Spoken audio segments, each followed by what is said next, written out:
Hello my dear students, welcome to the MS science academy. मैं हूं मीनू श्रीवास्तव और आज हम डिस्कस करेंगे रिफ्रैक्शन के बारे में।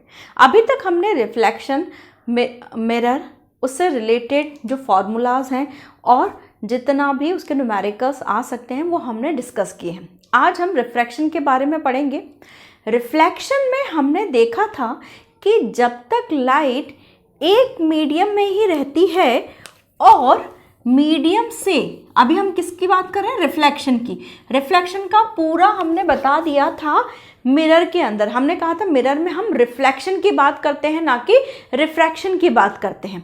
अब रिफ्लेक्शन के अंदर जब लाइट एक मीडियम में ही जब एक सरफेस से टकराती है तो वो बैक बाउंस हो जाती है दूसरे पाथ पे, तो ये चीज़ रिफ्लेक्शन है।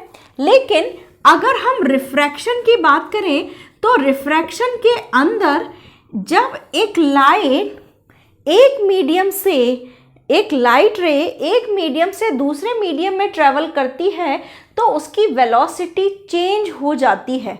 उसकी वेलोसिटी क्या हो जाती है? चेंज हो जाती है, जिसकी वजह से वो अपने उस इंसिडेंट एंगल को बरकरार नहीं रख पाती और वो कुछ या तो वो नॉर्मल से टिल्टेड हो जाती है, यानी नॉर्मल के तरफ झुक जाती है, नॉर्मल से बाहर चली जाती है। इस चीज को हम क्या कहते हैं? रिफ्रैक्शन। इसको यहां पर हम देखते हैं। रिफ्रैक्शन के अंदर अगर कोई लाइट रे टकराती है सरफेस से और सरफेस से टकराने के बाद जब वो दूसरे मीडियम में एंटर करती है तो उस दूसरे मीडियम में वो एंटर करते वक्त वेलोसिटी के चेंज की वजह से उस पूरी डायरेक्शन को मेंटेन नहीं रख पाती है। अगर हम देखें तो ये जो इंसिडेंट लाइट थी वो इस तरह से जानी थी, लेकिन ये यहाँ पर टिल्टेड हो गई।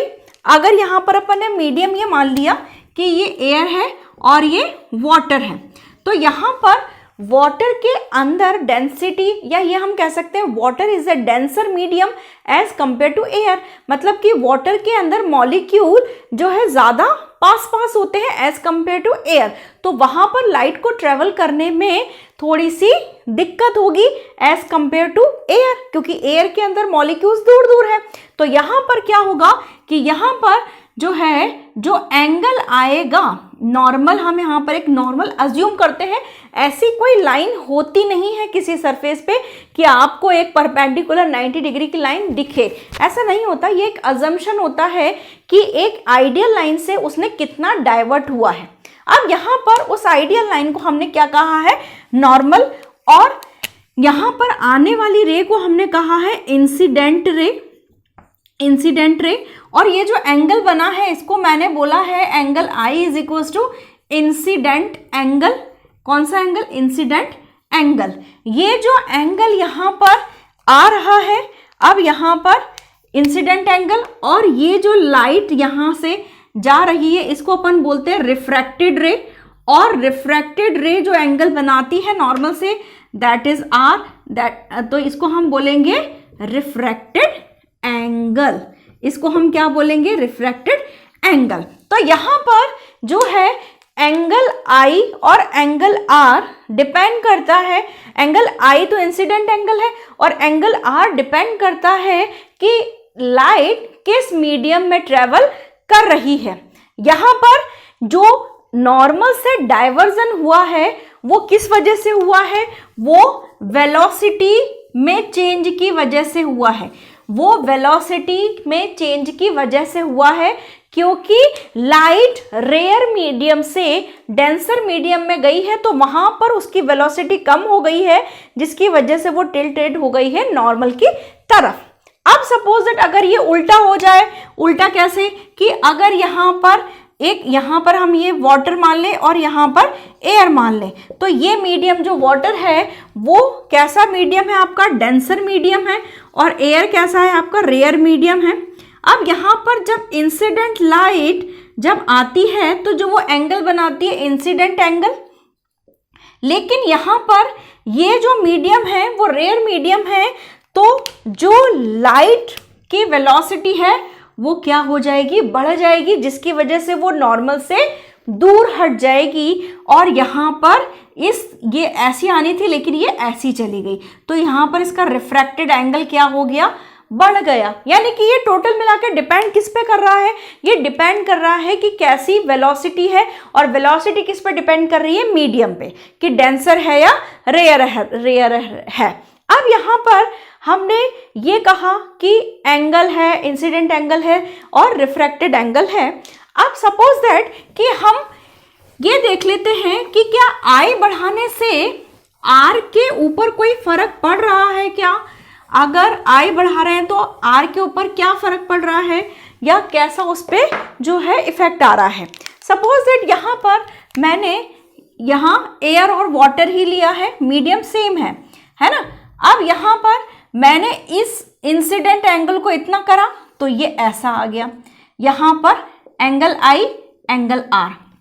अब सपोज दैट यहाँ पर मैंने एयर और वाटर ही है और यहाँ पर मैंने इंसिडेंट एंगल को बढ़ा दिया, ये इंसिडेंट एंगल को बढ़ा दिया तो ये रिफ्रैक्टेड एंगल भी थोड़ा सा बढ़ जाता है। ये इसको मैं I1 I2 कर दूं और यहाँ पर ये R1, ये I2 R2। अब सपोज दैट मैंने यहाँ पर इसको और बढ़ा दिया, ये मैंने और ज़्यादा बढ़ा दिया, ये हो गया आपका I3, तो ये आपका और ज़्यादा बढ़ जाएगा। तो इसका मतलब ये है कि जैसे जैसे वही एयर और वाटर ही है, मीडियम एयर और वाटर ही है। इसका मतलब ये है कि अगर मैं मीडियम को कांस्टेंट रखूं और आई और आर को देखूं तो आई जिस हिसाब से चेंज हो रहा है उसी के अकॉर्डिंग आर भी चेंज हो रहा है। जिस हिसाब से आई चेंज हो रहा है उसी ही हिसाब से आर भी चेंज हो रहा है। तो ये स्टडी की थी स्नेल जो साइंटिस्ट थे उन्होंने, और इस बेसिस पे उन्होंने एक लॉ दिया था। कौन सा लॉ? स्नेल्स लॉ जिसे हम कहते हैं। स्नेल्स लॉ के अकॉर्डिंग ये जो इंसिडेंट एंगल का जो साइन है, साइन ऑफ इंसिडेंट एंगल और साइन ऑफ रिफ्रैक्टेड एंगल का जो रेशो होता है वो आपका क्या होता है, वो आपका कांस्टेंट होता है, या वो किसके बराबर होता है, रिफ्रैक्टिव इंडेक्स के बराबर होता है। ये अभी अपन पढ़ेंगे रिफ्रैक्टिव इंडेक्स क्या है, या आप इसको बोल सकते हैं कि यहाँ पर साइन I1 यानी कि यहाँ पर I1 अपॉन R1, यहाँ पर I2 अपॉन R2, यहाँ पर I3 अपॉन R3। तो यहाँ पर अगर हम इन तीनों को देखेंगे I1 R2, I2 R2, I3 R3, तो यहाँ पर मैं देखूंगी कि इनका रेशो क्या हो जाता है, कांस्टेंट हो जाता है। यानी कि अगर मैं I को कम करती हूँ तो R कम हो जाता है, I को बढ़ाती हूँ तो R बढ़ जाता है। तो इसका मतलब ये है कि यहाँ पर इस चीज़ को स्टडी किया था स्नेल साइंटिस्ट ने और उन्होंने एक लॉ दिया, स्नेल्स लॉ जिसे हम कहते हैं। उस स्नेल्स लॉ के अकॉर्डिंग इंसिडेंट एंगल का साइन ऑफ, ये आपने ट्रिग्नोमेट्री में मैथ्स में पढ़ा होगा या पढ़ रहे होंगे, sine of incident angle and sine of refracted angle का जो रेशो होता है, the ratio of sine of incident angle and the ratio of sine of refracted angle will be same until the medium remain constant. यहाँ एक condition है, until the medium remains constant. Medium को क्या होना चाहिए, constant होना चाहिए। तो यहाँ पर एक और उन्होंने ये कहा है कि sine I upon sine R is equal to किसके इक्वल हो जाता है, रिफ्रैक्टिव इंडेक्स के। किसके इक्वल हो जाता है, रिफ्रैक्टिव इंडेक्स के। तो यहाँ पर ये जो है ये चीज ध्यान देने लायक है कि स्नेल्स ने क्या लॉ दिया था। Snell's law, sine I upon sine r will be remain constant और equals to refractive index until, यहाँ पर एक कंडीशन है, until medium remain constant. Medium remain constant इसका मतलब ये है कि यहाँ पर जो ऐसा नहीं है कि यहाँ पर मैंने एयर वाटर ले लिया, दूसरी जगह मैंने डायमंड एयर ले लिया, तीसरी जगह मैंने एयर ग्लास ले लिया और मैं तीनों को इक्वल कर रही हूँ। मुझे मीडियम क्या लेना पड़ेगा बेटा, सेम लेना पड़ेगा, तभी जाके स्नेल्स लॉ लगेगा। ओके, अब यहाँ पर ये स्नेल्स लॉ हमने स्टडी कर लिया। अब हम बात करते हैं कैसे लेटरल डिस्प्लेसमेंट होता है, कैसे लेटरल डिस्प्लेसमेंट होता है वो हम स्टडी करते हैं। अब हम बात करते हैं लेटरल डिस्प्लेसमेंट की। अब लेटरल डिस्प्लेसमेंट क्या है उसको समझने के लिए हमें रिफ्रैक्शन देखना पड़ेगा एक ग्लास स्लैब में से। तो देखिए इसके अंदर यहाँ पर मैं ग्लास स्लैब मतलब कि ग्लास की पट्टी है बेटा, उसको बनाती हूँ, उसको ड्रॉ करती हूँ। यहाँ पर हम क्या कर रहे हैं, देखिए मीडियम को पहले हम देख लें। यहाँ एयर है, यहाँ इधर साइड ग्लास है और इधर फिर से एयर है। समझ में आ रहा है। अब यहाँ पर जब मैं कोई भी मोनोक्रोमैटिक लाइट, मोनोक्रोमैटिक मीन्स कि जिसके अंदर केवल एक कलर है। अगर व्हाइट लाइट को देखेंगे तो व्हाइट लाइट 7 कलर्स की बनी होती है, विबग्योर जो आपको पता है। लेकिन यहाँ पर हमने कौन सी लाइट लेनी है, मोनोक्रोमैटिक, यानी कि कोई सी भी एक कलर की आपको लाइट लेनी है। जब हम मोनोक्रोमैटिक लाइट को यहाँ पर फ्लो करते हैं, यानी कि ये जब मोनोक्रोमैटिक लाइट आती है तो एयर के कंपैरिजन में ग्लास कैसा मीडियम है, एयर के कंपैरिजन में ग्लास डेंसर मीडियम है। तो डेंसर मीडियम की तरफ वो क्या होगी, वो टिल्टेड हो जाएगी। किसकी तरफ, नॉर्मल की तरफ। वो टिल्टेड हो गई। इसको थोड़ा सा मैं ऐसा, ये यहाँ नॉर्मल ये इस तरह से है ना, तो ये क्या हो जाएगा, थोड़ी सी टिल्टेड हो गई ये टिल्टेड। अब देखिए यहाँ पर ये पूरा मीडियम सेम चल रहा है तो ये यहाँ तक सेम जाएगी। अगर मीडियम सेम है तो सेम जाएगी। तो देखिए इसको पहले मैं नेमिंग कर देती हूँ। This is the incident ray और ये जो एंगल है this is the incident angle. अब यहाँ पर ये जो आ रही है this is the refracted angle, यहाँ पर रिफ्रैक्शन हो गया है। अब ये पूरी की पूरी जो मीडियम जब तक सेम रहेगा, जो ये लाइट है वो बिल्कुल सेम चलेगी। अब यहाँ पर ग्लास से एयर जो मीडियम है वो मीडियम कैसा है, वो आप बताइए मीडियम कैसा है, रेयर मीडियम है। ये रेयर मीडियम, रेयरर, ये डेंसर मीडियम, ये रेयरर मीडियम है ना। ये आपका मैंने नॉर्मल ले लिया। अब यहाँ पर जब ये डेंसर से रेयर की तरफ जाएगी तो जो रे है वो किससे शिफ्टेड हो जाएगी, नॉर्मल से आपकी तरफ, इसकी तरफ शिफ्टेड हो जाएगी। तो ये यहाँ पर आ जाएगा। तो यहाँ पर देखिए ये यहाँ शिफ्टेड हो गई है, लेकिन कायदे से इसको कितना और जाना था, ये देखिए ये इंसिडेंट है आपका, यहाँ तक थी ये, है ना, इस तरह से चल रहा था। इसको थोड़ा सा ये ऐसा हो गया, ये आपकी ऐसी थी बेटा जी, है ना। अगर मैं इस इंसिडेंट लाइट को ऐसे कंटिन्यू बढ़ाऊं तो मैं देखती हूं कि यहाँ पर ये जो लाइट जो इस तरह के एंगल पे आनी चाहिए थी, लेकिन वो इस तरह आ रही है। इसका मतलब ये पैरेलल जो लाइन है, ये जो लाइन जो निकली है, it is known as the emergent ray. ये आपका क्या हो गया, ये यहाँ पर इंसिडेंट एंगल हो गया, ये आपका रिफ्रैक्टेड एंगल 2, इसको मैं रिफ्रैक्टेड एंगल 1 बोल देती हूँ, है ना। अब यहाँ पर ये देखिए कि ये वाला एंगल, इसको आप कैसे एज्यूम, मैं आपको दूसरे कलर से आपको बताती हूँ तो आई थिंक आपको समझ में आएगा कि ये जो है आपका, ये है आपका R1 और ये है आपका I2 और ये आपका R2। अब ये देखिए इस यहाँ पर मैं इसको ये ऐसे ड्रॉ कर रही हूँ। देखिए ये वाला, ये वाला, ये वाला, तो ये हो गया आपका R1, ये वाला R1 हो गया और यहाँ पर आपका क्या हो गया है, ये हो गया है I2, ये हो गया आपका I2। तो यहाँ पर ये आपका I2। तो देखिए मैथमेटिक्स में आपको मालूम है कि जब दो इस तरह का जो पैरेलल लाइंस हैं और जब इस तरह का Z बनता है तो इसको अपन अल्टरनेट इंटीरियर एंगल बोलते हैं। तो यहाँ पर ये आपका R1 इक्वल्स टू क्या हो जाएगा, I2 होगा कि नहीं होगा, यानी ये दोनों एंगल सेम रहेंगे, R1 और I2 सेम रहेंगे। इस तरह का देखिए ये Z बन रहा है ये Z। अब यहाँ पर ये देखिए कि जब ये इस ग्लास से वापस से एयर में आ रही है तो ये इस पुरानी वाली इंसिडेंट रे के पैरेलल हो जाती है और इस रे को हम कौन सी रे बोलते हैं, इमर्जेंट रे। कौन सी रे बोलते हैं, इमर्जेंट रे। अब इस इमर्जेंट रे का इस पुरानी वाली इंसिडेंट रे से हम देखें तो वो पैरेलल होती है। वो क्या होती है, पैरेलल होती है, लेकिन उसके अंदर एक शिफ्टिंग आ जाती है जिसको वो हम किससे डिनोट करते हैं, एल से।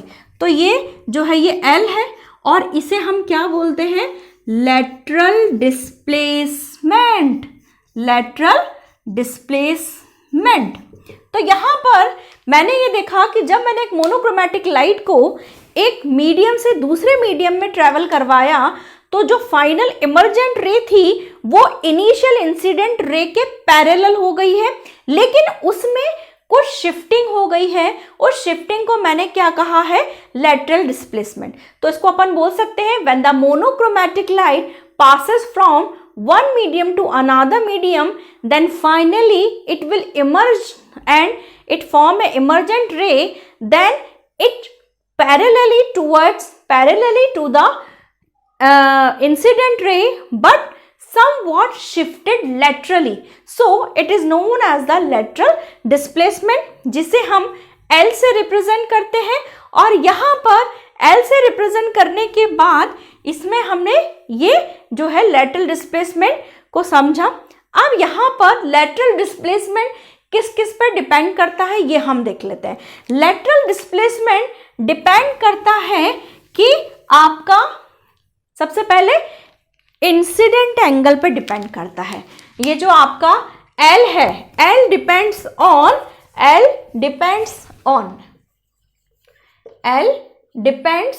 ऑन सबसे पहले कौन सा, इसके अंदर हम ये कहेंगे कि इंसिडेंट एंगल या इंसिडेंट एंगल पे डिपेंड करता है। इफ इंसिडेंट एंगल ज्यादा है तो लेटरल डिस्प्लेसमेंट भी क्या होगा, ज्यादा होगा। सेकेंड थिंग, ये डिपेंड करता है रिफ्रैक्टिव इंडेक्स पे या म्यू पे। रिफ्रैक्टिव, अभी अपन पढ़ेंगे रिफ्रैक्टिव इंडेक्स को म्यू से रिप्रेजेंट करते हैं। रिफ्रैक्टिव इंडेक्स ज्यादा है तो लेटरल डिस्प्लेसमेंट भी ज्यादा होगा। इसके अलावा ग्लास स्लैब की जो थिकनेस है उस पर भी डिपेंड करता है। तो डिपेंड्स ऑन, ये लिख दो, depends on thickness of glass slab, thickness of glass slab. अब यहां पर ये, इसके अलावा यहां पर ये डिपेंड करता है लैम्डा पर भी। यहां पर हमने देखा था कि हमने जो लाइट ली थी वो मोनोक्रोमैटिक लाइट थी। कौन सी लाइट थी, मोनोक्रोमैटिक लाइट। और मोनोक्रोमैटिक लाइट में सबका लैम्डा अलग अलग होता है। तो यहां पर जिसका लैम्डा जब से कम होता है उसका L सबसे ज्यादा होता है, यानी कि लैम्डा का इनवर्सली प्रोपोर्शनल होता है। यहां हम ये कह सकते हैं कि L is inversely proportional to lambda. और लैम्डा सबसे कम किसका होता है, वॉयलेट कलर का। तो यहां पर लेटरल डिस्प्लेसमेंट सबसे ज्यादा किसका होगा, लेटरल डिस्प्लेसमेंट सबसे ज्यादा वॉयलेट कलर का होगा, क्योंकि उसका लैम्डा सबसे कम होता है, उसका लैम्डा मिनिमम होता है। तो आई थिंक आपको ये वीडियो समझ में आया होगा। फिर भी कोई डाउट है तो you can ask me in the comment section. और अगर पसंद आया है तो लाइक, शेयर एंड सब्सक्राइब।